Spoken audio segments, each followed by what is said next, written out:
उपासना के मार्ग में उपासक को ऐसी दृढ़ भावना बनानी है कि चाहे हमारे शरीर को भयानक पीड़ा मिले, अपमान मिले, तिरस्कार मिले, चाहे हमारा मन हमारे खिलाफ हो जाए, भोगों में आकर्षित कर दे या विश्व हमारी निंदा करने लगे, मुझे किंचन मात्र भी कोई भय नहीं, अपने मार्ग में अटल रहूंगा।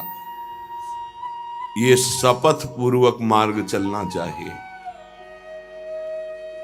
प्रारंभ में ही ये शपथ खा लेनी चाहिए, अब मैं प्रभु के मार्ग को नहीं छोड़ सकता, चाहे जितनी पीड़ा दी जाए या प्रलोभन दिया जाए।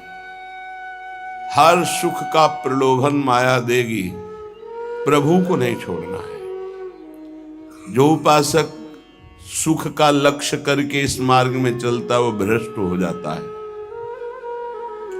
वासनाएं साधना से दब जाती है, मिटती हैं भगवत साक्षात्कार या ब्रह्म बोध से।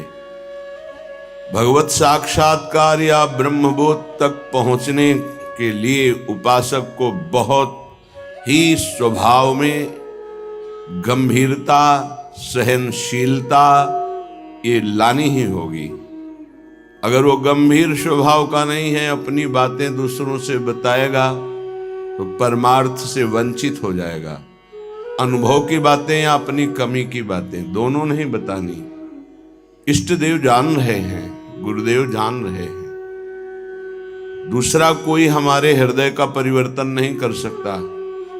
अगर हमारे हृदय का परिवर्तन कर सकता है तो हमारा आराध्य देव कर सकता है। आराध्य देव सर्वज्ञ है, इसलिए मुझे कहने की जरूरत नहीं। जो अनुभव हो रहा है उसे गुप्त रखो, क्योंकि वही अनुभव परमात्म साक्षात्कार की मंजिल दृढ़ कर देगा। अगर अनुभव बताने लगे तो खाली हो जाओगे, परमार्थ में चलने की योग्यता खो दोगे। इस बात को धैर्यपूर्वक समझिए। चाहे जितना कष्ट हमें मिले, शारीरिक या मानसिक, हम प्रभु के मार्ग को अब छोड़ने वाले नहीं। ये शपथ खानी चाहिए। हम प्रभु के मार्ग में जैसे हैं वैसे ही चलेंगे। जितना सुधार प्रभु कराते जा रहे हैं उतना होता जा रहा है। हम प्रभु के मार्ग को नहीं छोड़ेंगे, चाहे जैसी परिस्थिति आ जाए। हम गिर सकते हैं, फिसल सकते हैं, लड़खड़ा सकते हैं, पर ना तो रुक सकते हैं और ना लौट सकते हैं। ये शपथ खानी चाहिए। अगर ये निष्ठा नहीं है तो फिर बहुत बड़ा भयावह दृश्य उपस्थित करेगी माया, भीतर और बाहर से। समय आएगा आप लड़खड़ा जाएंगे। आपको प्रलोभन ऐसा मिलेगा कि आप इसे छोड़ करके माया में रमण करें। प्रलोभन में बहुत मिठास नजर आती, पर होता बहुत जहर है। सकामता उत्पन्न होते ही जो जलन होती है वो सकामी पुरुष नहीं जानते, वो भगवत मार्ग के पथिक जानते हैं कि कामना कितना बड़ा जहर है और कैसे जलाती है रात दिन। इसलिए उपासक को निष्कामता पर ही अपनी स्थिति स्थापित करनी चाहिए। सकामता को तत्काल काटना चाहिए। अगर सकामता रही तो 20 वर्ष साधन करने के बाद भी वो भ्रष्ट हो जाएगा। इस शब्द को बहुत सूक्ष्मता से अनुभवपूर्वक बोल रहे हैं। छोटी सी दबी हुई वासना 20 वर्ष साधन करने के बाद भी वो अपना प्रबल रूप धारण कर लेगी और साधक को गिरा देगी। ढूंढ ढूंढ कर अंदर की वासनाओं को नाम जप के द्वारा भस्म किया जाता है। भजन के बल से उनका हृदय से पूर्ण अनादर करना होता है। अनादर ही उनका नाश है, आदर करना ही अपना नाश है। बस ये ध्यान रखना है। सकामता ही हमारा पतन है, निष्कामता ही हमारी स्थिति है। धैर्यपूर्वक सहन करना ही यात्रा है। सहन न कर पाना, टूट गए या प्रलोभन में आ गए तो इस मार्ग से गिर जाएंगे। देखो श्रीपाद प्रबोधानंद जी महाराज कैसी निष्ठा का वर्णन करते हैं, धाम की निष्ठा। कह रहे हैं कि छिद्येत खडशः इदं यदि मे शरीरम घोरा विपद विततयो यदि वा पतन्ति हाहंत न तथापि भूयात् वृंदावनादितर तुच्छ पदे पिपाशा। बहुत उच्च कोटि की वृंदावन की निष्ठा है श्रीपाद प्रबोधानंद जी की। बलिहारी है इन महापुरुषों की कि इन्हीं के वचनों की जूठन पाकर अपने हृदय में कुछ निष्ठा आती है। नहीं तो ये शरीर राग हमें धामनिष्ठ, गुरुनिष्ठ, नामनिष्ठ, भगवतनिष्ठ ये नहीं होने देता। इस शरीर संबंध ही भगवत संबंध दृढ़ नहीं होने देता।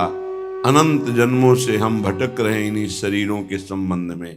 ये पत्नी, ये पुत्र, ये पिता, ये माता, ये रिश्ते, ये नाते, ये सामग्री, ये भोग, ये बैंक बैलेंस, इसी का आश्रय लेकर हम भगवान से विमुख हो चुके हैं। कैसी अद्भुत निष्ठा। छिद्येत खडसा इदम यदि में शरीरम घोरा विपद विततयो यदि वा पतंती। यदि मेरे शरीर को पीड़ा पहुंचाई जाए वृंदावन में, अस्त्र शस्त्रों के द्वारा छेदन भेदन किया जाए, तो भी मैं कभी वृंदावन को नहीं छोड़ सकता। ये बात समझिए, बहुत बड़ी उपलब्धि है, बहुत बड़ा सौभाग्य है यदि आपको यहां एक दिन भी वास करने को मिल जाए। फिर जिनको आजीवन वास मिल गया है तो दुर्भाग्य है कि वो प्रिया प्रीतम का चिंतन नहीं करते हैं, सत्संग नहीं सुनते, श्री जी की लीलाओं का गायन चिंतन नहीं करते, व्यर्थ में समय नष्ट करते हैं। दिव्य कृपा हो गई वृंदावन वास की, पर उसका लाभ नहीं ले पा रहे। वृंदावन बसिके इतनो बड़ो सयान, जुगल चरण के भजन बिन निमिष न दीजे जान। पलक झपकने के समय को निमिष कहते हैं। इतना भी समय प्रिया प्रीतम के भजन से अगर खाली गया तो हमारा दुर्भाग्य है, हानि है, विपत्ति है। अगर निरंतर हमारा स्मरण वृंदावन में चल रहा है तो वास्तविक तन मन के बन से ये अब वृंदावन वास हो रहा है। इसीलिए उपासकों से प्रार्थना करते हैं कि उठते बैठते चलते फिरते नाम जप करते रहो। प्रिया प्रीतम को मत भूलो। ये तुम्हारा बैंक बैलेंस तुम्हारे साथ नहीं जाएगा, ये तुम्हारी प्रवीणता संसार के व्यवहार की ये नहीं जाएगी, ये तुम्हारा शरीर सुख या संपत्ति सुख ये तुम्हें प्रियालाल से वंचित कर देगा। इसका भरोसा मत करो, ये मायाकृत है। भरोसा करो प्रभु का, भले सब कुछ बना रहे, उसका भरोसा मत करो। ये सब टिकाऊ नहीं है, परिवर्तनशील है। ये शरीर नाशवान है, इसको इतना प्यार मत करो कि प्रभु के प्यार का मार्ग ही छूट जाए। कैसा मंद बुद्धि हो जाती है उपासक की, कैसा विचार हो जाता है कि वो शरीर पोषण के लिए, इंद्रिय भोगों के लिए प्रभु को छोड़ देता है, धाम को छोड़ देता है। ऐसा है, वो धाम को छोड़ देता है, प्रभु को छोड़। एक विषय, एक इंद्रिय मन के साथ मिलकर ऐसी ठगाई की कि प्रभु से विमुख कर दिया, धाम से विमुख कर दिया, गुरु से विमुख कर दिया। तभी कहा शपथ पूर्वक इस मार्ग में चलना चाहिए। हम तो आए नहीं, हमें लाया गया है। यदि लाया गया है तो अब समझ में आया कि मेरे ऊपर कृपा हुई तो मैं शपथ खाता हूं कि अपने प्राण त्याग सकता हूं, लेकिन अपना मार्ग नहीं, पक्का। पर आजकल शपथ भी ऐसे ही खा ली जाती है, उसकी सत्यता, उसका निर्वाह करना बहुत कठिन हो जाता है। प्रतिज्ञा, शपथ, इस सब में खवाई जाती है। अगर किसी भी डिपार्टमेंट में है तो उसको शपथ खवाई जाती है। आप ये गुप्त बात कभी किसी को नहीं बताएंगे, आप ऐसे चलेंगे, आप राष्ट्र की रक्षा करेंगे, आप शपथ खाइए कि धर्म पूर्वक, सत्य पूर्वक अपने राष्ट्र के लिए प्राण समर्पित करेंगे। आप तो परमार्थ के प्रतीक हैं। अनंत ब्रह्मांडों के स्वामी के चरणारविंद के समीप परम पद प्राप्त करना है, तो आपको तो शपथ खानी ही होगी। क्यों? यदि शपथ पूर्वक नहीं चलोगे तो आपको माया भ्रष्ट कर देगी। शपथ पूर्वक चलने पर है कि गिरूंगा, लड़खड़ा जाऊंगा, लेकिन पैर से नहीं चल पाऊंगा, तो घसील के चलूंगा, लेकिन चलूंगा प्रभु की तरफ ही। अर्थात बिल्कुल योग्यता न रह जाने पर भी हम प्रभु के ही मार्ग में रहेंगे। हमको प्रभु से अब कोई अलग नहीं कर सकता। ये निश्चय करो, इसमें बहुत बड़ी सामर्थ्य है। यदि हम परमार्थ को स्वीकार किया है, चाहे गृहस्थ में हो चाहे विरक्त में हो, अब चाहे हमारे शरीर को काट दिया जाए तो भी अंतिम समय हम राधा ही बोलेंगे। हमारे जीवन का उद्देश्य प्रभु ही है। श्रीधाम वृंदावन के वास की निष्ठा का परिचय दे रहे हैं ध्रुवदास। खंड खंड होए जाए तन, अंग अंग सत टूक, वृंदावन नहीं छाड़ियो, छाड़ी वो है बड़ी चूक। बड़ी चूक। ये जो बाहर से भक्तजन आते हैं, इनके ऊपर श्री जी की कृपा है, पर आपका दुर्भाग्य हो जाएगा यदि इनसे आप घनिष्ठ अपनापन कर लिए। घनिष्ठ संबंध श्री जी से और श्री जी के संबंध से इनसे संबंध। डायरेक्ट हमारा कोई संबंध नहीं होना चाहिए, श्री जी के नाते से है, श्री जी के संबंध से है। एक बहुत अच्छे ब्रजरज सेवी महात्मा इसी संबंध में चूक हो गई। कुछ लोग बाहर से आए, ऐसा कभी किसी को नहीं करना चाहिए। बाहर से आने वालों को, उनके 500 शुगर थी। बहुत अच्छे ब्रजरज सेवी और सरल स्वभाव संतों का हो जाता है, क्योंकि हमारी स्वामिनी का स्वभाव है अत्यंत दयालु, करुणामय, सहज, सरल। किन्हीं किन्हीं संतों का बाहरी स्वभाव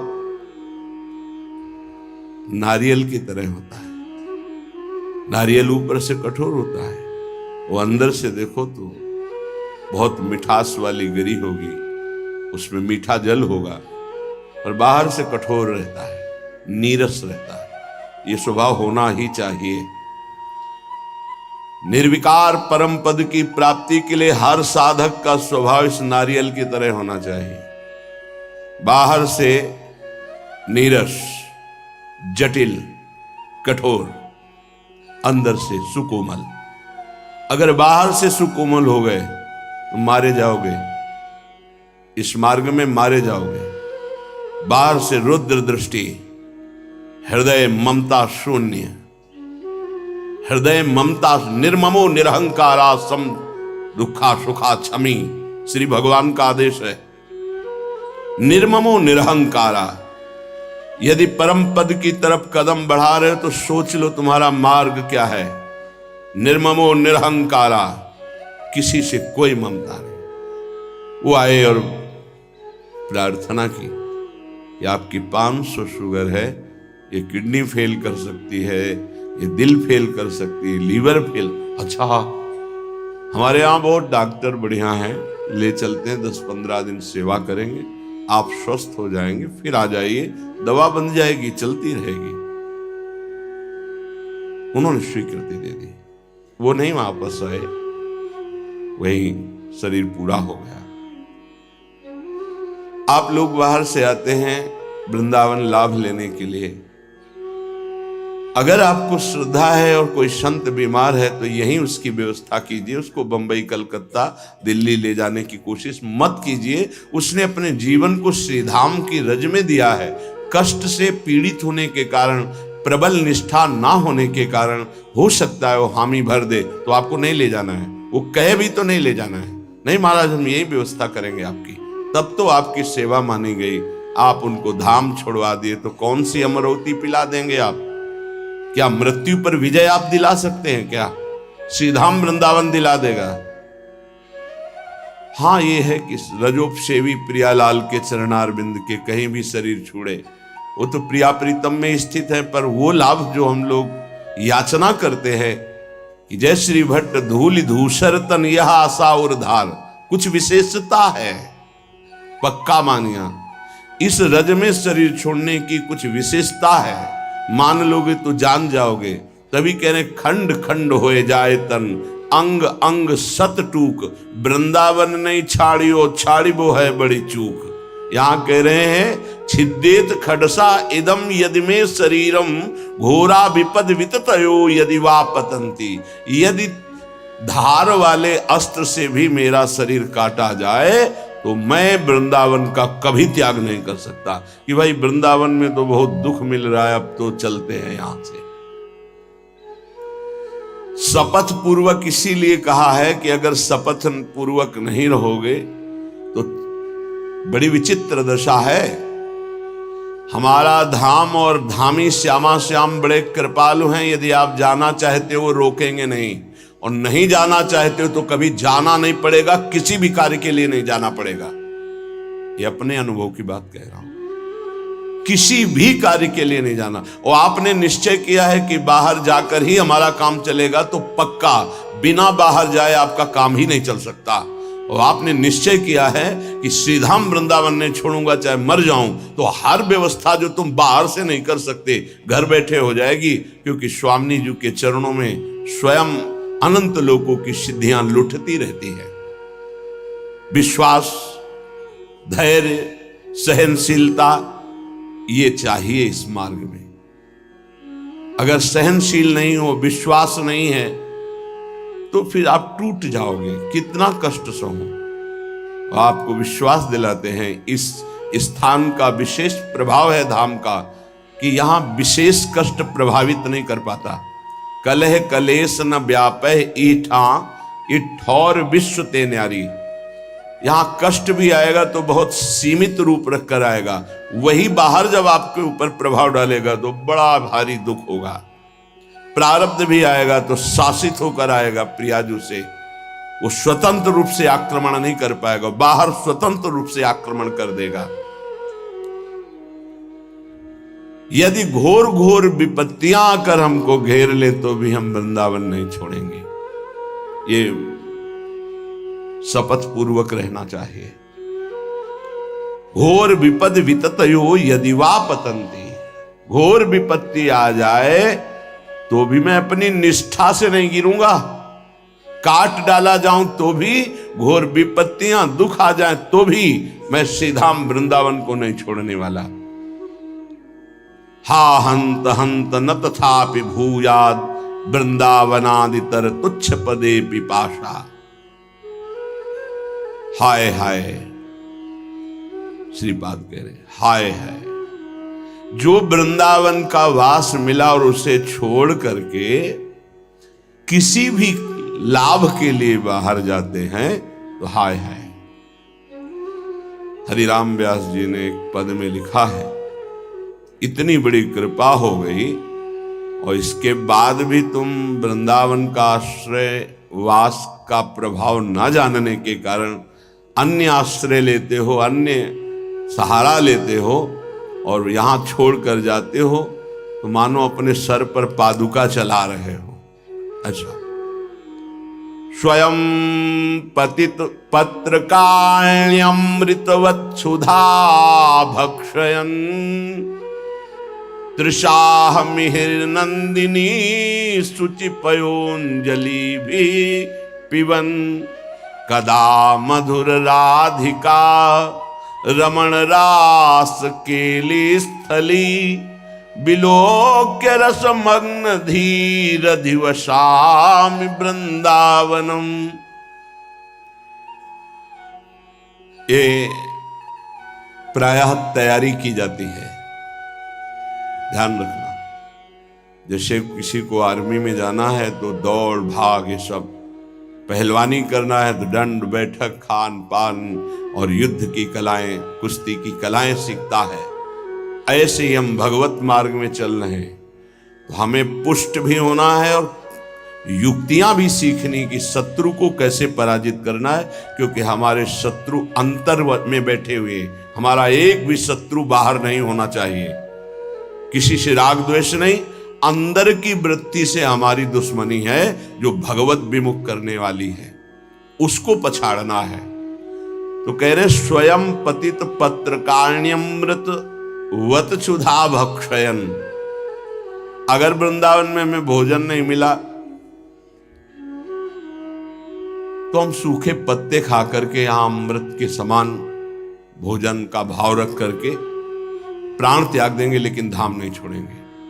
सूखे पत्ते खा के कि मानो मैं अमृत पा रहा हूं, ऐसी भावना से, पर हम वृंदावन नहीं छोड़ सकते। ये अपने लोगों ने अभ्यास किया, जानबूझ के अभ्यास किया है। ऐसी वृत्ति धारण की गई कि अगर हमको भोजन न मिले तो कई दिन तक हम भूखे रह सकते हैं, और हमारे भजन में विक्षेप नहीं पड़ना चाहिए, और उसका अभ्यास पूरे जीवन चलाया गया। जब तक हम साधन पक्ष में हैं तब तक अभ्यास पूरा दृढ़ कर लेना चाहिए कि अगर हमें 4-5 दिन भोजन ना मिले तो हम भजन में विक्षेप न पड़े, ऐसा अभ्यास कर लें। हम एकांत में बैठकर भजन करें, हम समाज में बैठकर भजन करें, हम बाजार में खड़े होकर भजन करें, हम यमुना के किनारे भजन, हमारा भजन का अभ्यास कहीं भी हमें बाधा ना पहुंचा पावे, ऐसा होना चाहिए।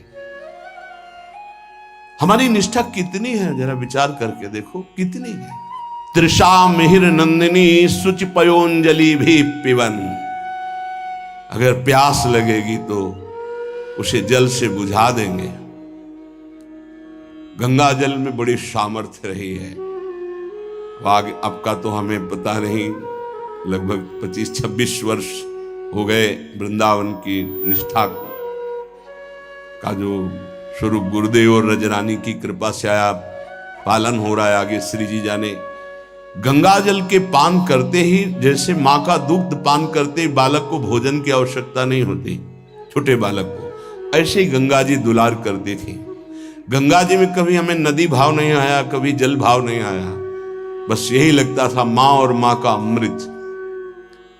अंधेरे पे जाके जब गले से खड़े हो जाते तो कभी कभी मन कहता मगरमच्छ ना आ जाए, तो कहते उसके ऊपर हमारी माँ भी विराजमान होंगी।